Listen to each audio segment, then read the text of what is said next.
ខែមេសាឆ្នាំ1967ខ្ញុំបានផ្ញើកំណាព្យមួយច្បាប់ទៅថ្វាយព្រះប្រមុខរដ្ឋកម្ពុជាហើយព្រះអង្គក៏អនុញ្ញាតឲ្យបោះពុម្ពផ្សាយក្នុងទំព័រទស្សនាវដ្តីរបស់ព្រះអង្គឈ្មោះទស្សនាវដ្តីកម្ពុជាកំណាព្យនេះមានចំណងជើងថា May Peace Prevails in Cambodia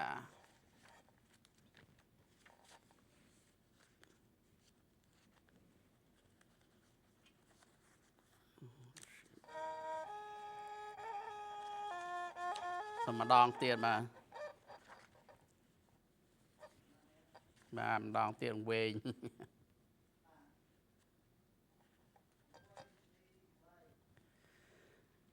នៅខែមេសាឆ្នាំ1967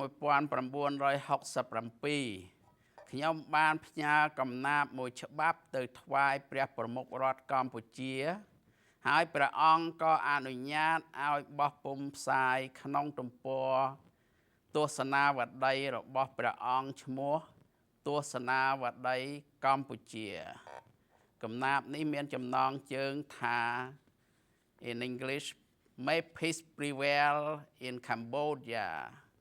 ហើយជាភាសាខ្មែរសូមសន្តិភាពមានដល់ប្រជា One more time please ចាសតាកំណាព្យទេណា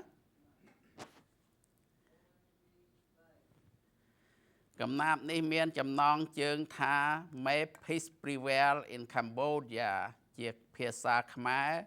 សូមសន្តិភាពមានដល់ប្រទេសកម្ពុជាអោណាណាខ្មែរអើយកំប្រែចិត្ត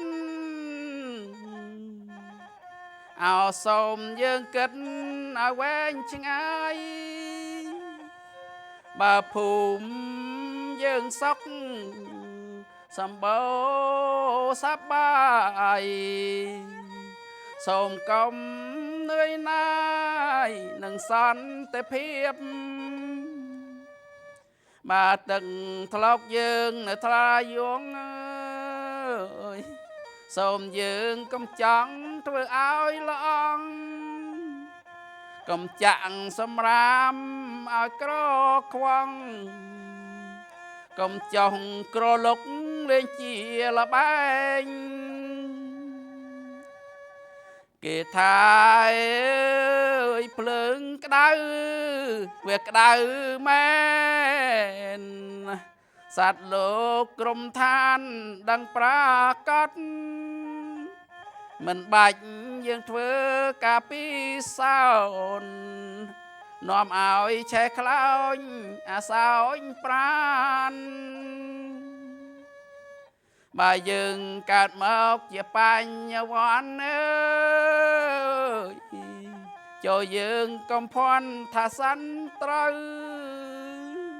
មិនចង់ឲ្យយើងផុងខ្លួនទៅក្នុងភ្នក់ភ្លើងក្តៅអើយវិនាងបង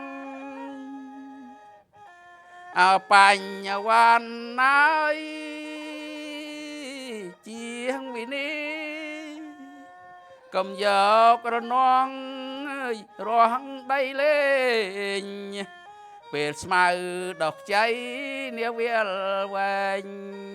កុំតាំងខ្លួនខែងបំផ្លាញស្មៅ